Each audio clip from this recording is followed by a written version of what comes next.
doesn't get to determine who her replacement is. She doesn't get to determine who names the replacement. She could have resigned. She could have retired when Obama was president and spared everybody all this, but no.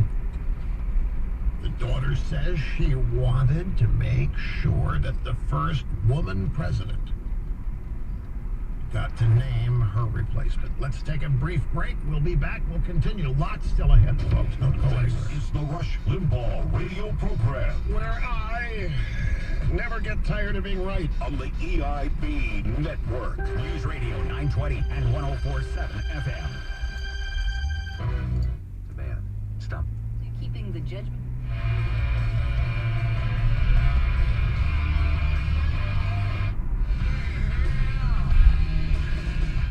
They were closer 2 years ago, Hardy, than they are now.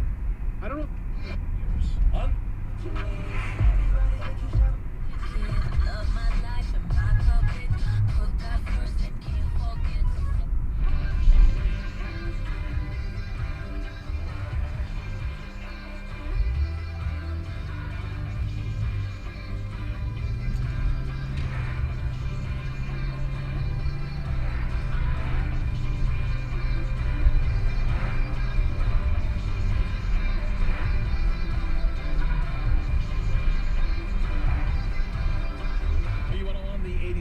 Kristen and Steven, we love when you hang out with us every weekday morning from 5:30 to 10. We always hook you up with a fun prize. Win a digital download of Young Sheldon, the complete third season. We'll have that for you with the V101 game.